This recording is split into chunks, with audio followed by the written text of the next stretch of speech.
Ancora oggi la ricercata maestria dell'Homo faber di questa parte del Friuli si confronta con gli elementi di questa terra essenziale: l'acqua, la pietra, il legno. L'acqua dei mulini e dei magli, fonte di lavoro e di sviluppo, con l'antica tradizione fabbrile di Maniago, che affonda le sue radici nel Medioevo e si rinnova in un moderno distretto della coltelleria.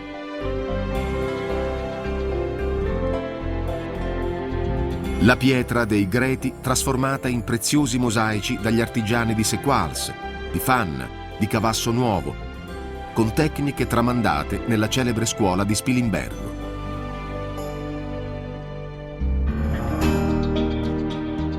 Il legno di una semplice quotidianità e della grande arte che rivive nei piccoli laboratori dove si creano autentici capolavori e si continua a sfidare la materia ogni giorno.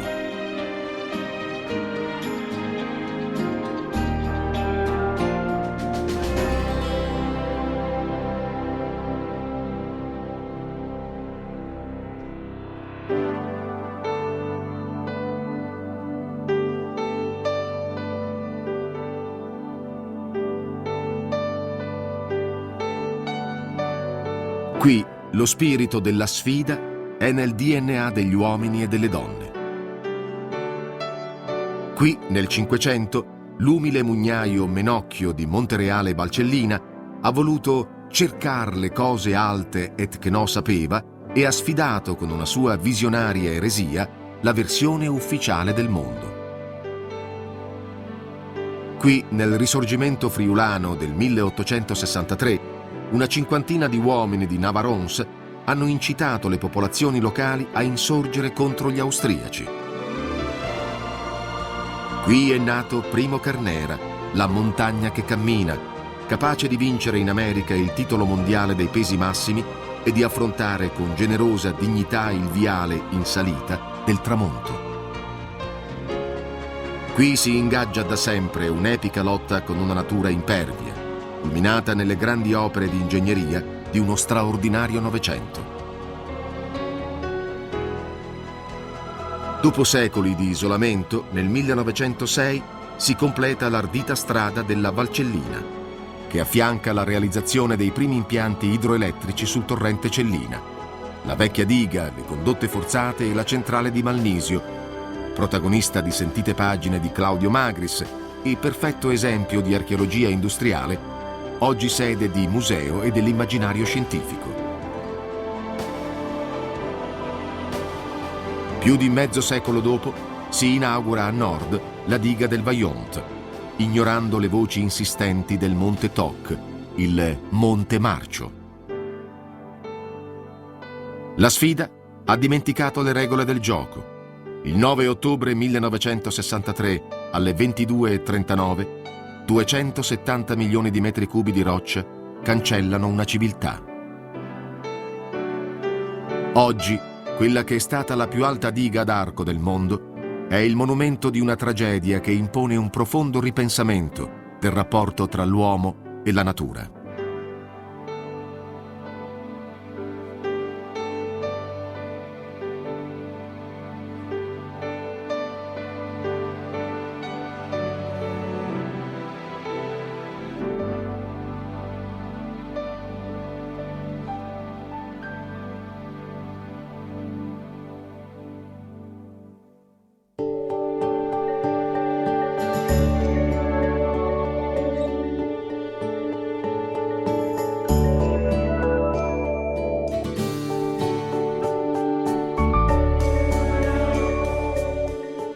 Il 26 giugno 2009, 46 anni dopo il disastro del Vaillant, l'UNESCO proclama le Dolomiti Patrimonio Mondiale dell'Umanità, includendo nell'area anche il Parco Naturale delle Dolomiti Friulane. 37.000 ettari di wilderness senza confronti in Italia, che costituisce il cuore ecologico della montagna del Friuli occidentale.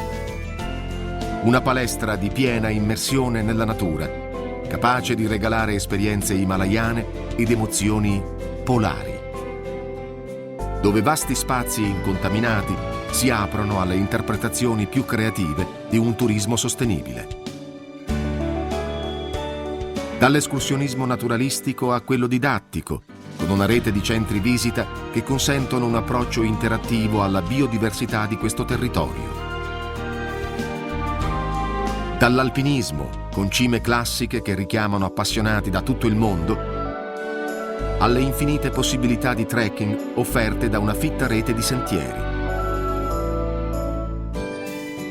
Dal canyoning alla discesa in canoa, lungo torrenti di ammaliante bellezza. Intorno a questa gemma si sta sviluppando una rete di poli specializzati che concentrano servizi turistici e sportivi, luoghi ideali per il soggiorno e perfetti per un rispettoso accesso ai grandi polmoni verdi del Friuli occidentale. Barcis, caratteristico borgo adagiato sulle rive del lago Aprilis, che specchia sulle acque turchesi un avvolgente scenario di boschi e di cime. Tramonti di sotto e di sopra, con campeggi attrezzati lungo il Meduna, con il lago di Redona e scorci alpestri che incombono sulle case rurali. Clout e Cimolais, centri frequentati dagli sportivi, da cui si inoltrano le valli più affascinanti e remote del Parco Naturale delle Dolomiti Friulane.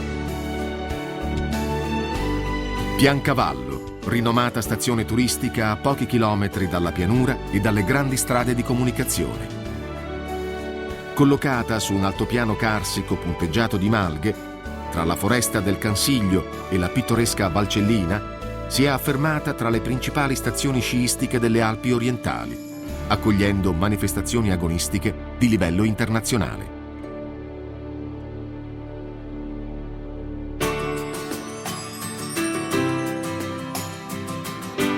Al crescente richiamo di questo territorio fa da riscontro la valorizzazione di tradizioni enogastronomiche riscoperte da piccoli produttori locali. Carni macinate e affumicate come la pitina, la peta e la petuccia. Prodotti caseari di nicchia come l'asino e il formai dal CIT. Ortaggi, frutti di bosco e quei funghi meravigliosamente interpretati da chef locali affermati nel mondo. Ovunque, sapori friulani con note di cucina veneta, riproposti con passione nei ristoranti, negli agriturismi, nelle osterie, spesso in luoghi di intensa suggestione. Un piacere accompagnato dai rari vini autoctoni di Castelnovo del Friuli e da acque di straordinaria qualità che ancora scaturiscono da antiche fonti apprezzate da secoli per le virtù terapeutiche. Sensazioni autentiche che ispirano ritorni.